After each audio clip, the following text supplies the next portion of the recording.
To the powers that be. You should be very nervous about some of the lies you've told because it appears the universe is about to snitch on you. For the rest of us, we should not be afraid. There's no such thing as doomsday. It's possible that nothing at all is going to happen, and if some great event does occur, I believe it'll be merely the next round in a cycle that left people alive all over the globe last time to write it down for us. The floods, quakes, sights in the sky. You deserve to know exactly where I stand on what's happening to our world, but first a bit of background. We prefer electric universe theories to those of mainstream science, as a complement as much as a replacement. The work of the Thunderbolts Project is unparalleled here, and if you ask me, I'll take guys like Nikola Tesla and Ed Leedskalnin over Stephen Hawking all day. Now, many people blame our changing planet on weather modification. Take wave propagation. There's no hydraulics at work here. They are just pulsing 0.6 Hz through the water in a manner that creates standing waves where the waveform reinforces itself. This is pretty low frequency, and low frequencies tend to work well on water, much better than high frequencies. We need to remember that. There are low frequency stations positioned all across the country, all across the globe actually. Some believe they are creating bad weather. I believe if anything they're trying to mitigate a natural event I'm going to show you momentarily. Still, not a good idea to play God. These local stations must be wholly separated from bigger ones like Arecibo, which I'm pretty sure is the cause of just about every tropical storm turning north into the Atlantic these days. Separate those even further from the ionospheric heaters of the auroral electrojet, like HAARP. Again, playing God, not good. The true purpose of it is a conspiracy topic, but its ability to expand and spread the ionosphere has my attention. It's got significant implications for mitigating damage from solar events that would juice the electrojet enough to cause critical inductions that would destroy the grid. FYI, HAARP's high frequency cannot zap you or create rings on radar. That's the local VLFs.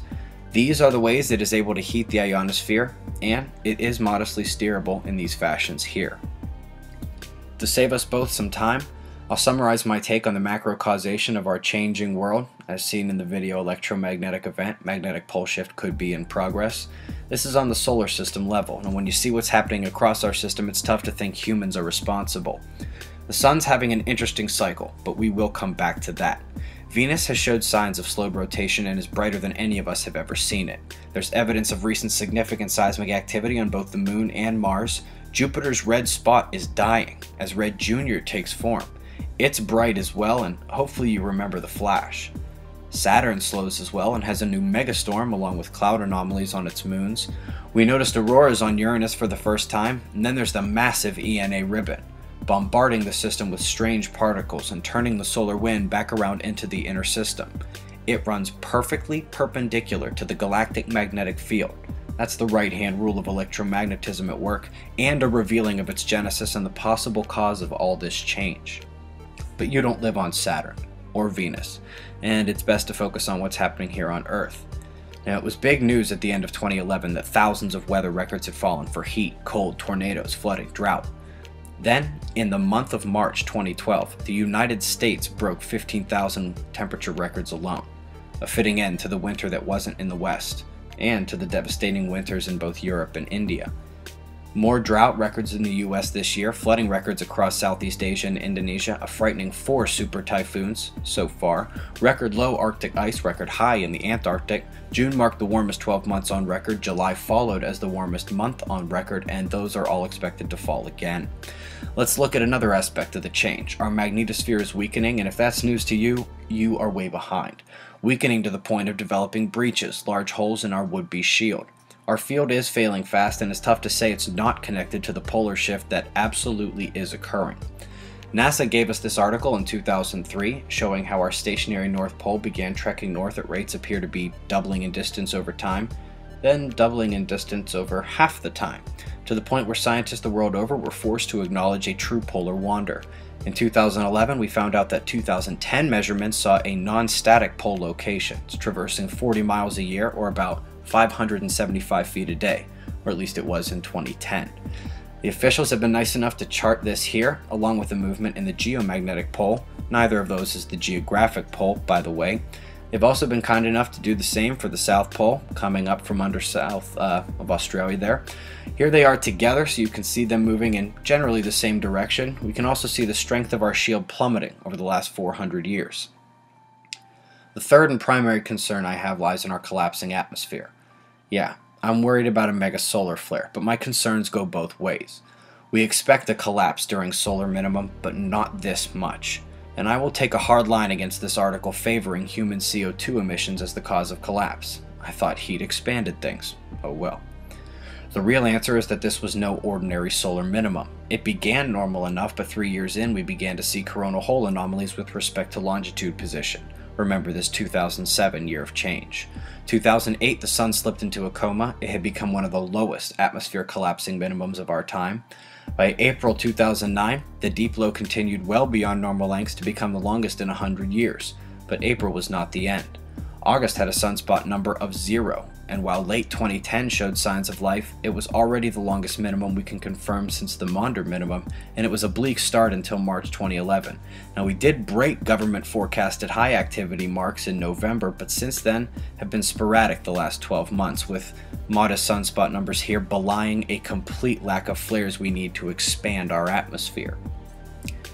Somewhat related, this is the critical frequency of the F1 layer for the year 1999. It's a radio wave skipping measurement, but also indicates the energy in this layer.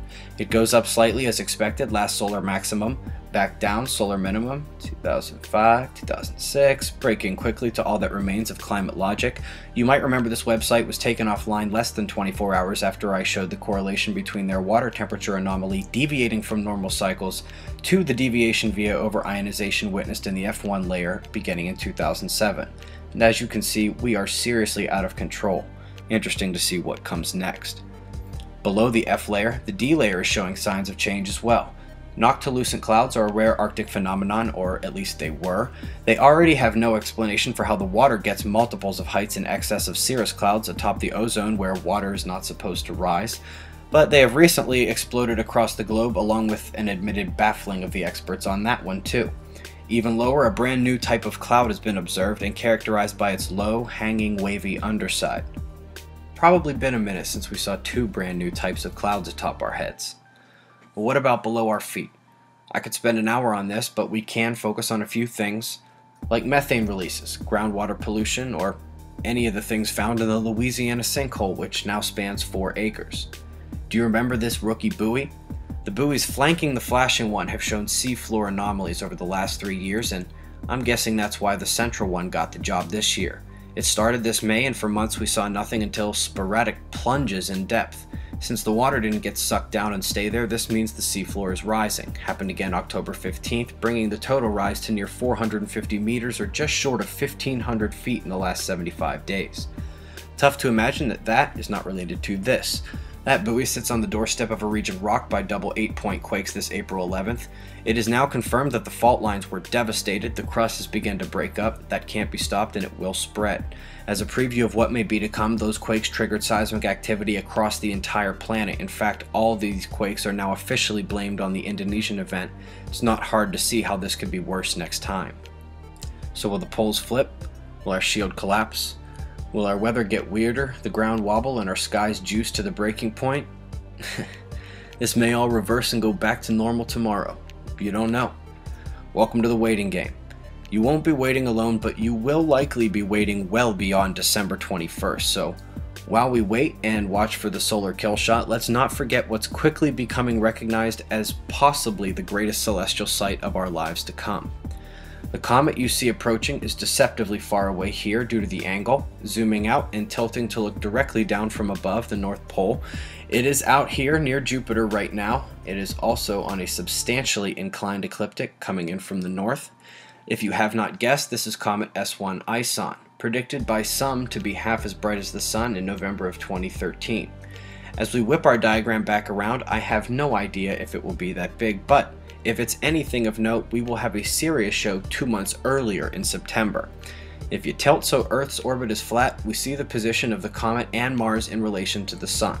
Using Stellarium, we can see what our morning view will be like in September of 2013. It has this comet at very low brightness, so the marker will have to do. Moving ahead day by day, they appear to move as one. It's just the angles of approach. I'll adjust here for consistency, here and there. As we go into October, imagine the Kachina fervor as a bright blue comet approaches the red planet, only to dance together for weeks on end. It's not until November that she pulls away, And we'll jump to the 22nd here, where it's set to conjoin Mercury and Saturn before slingshotting around the Sun. It may be bright as a star, may break into a million pieces. As of this video, mid-October, we still don't know the size and we're not too sure of its trajectory.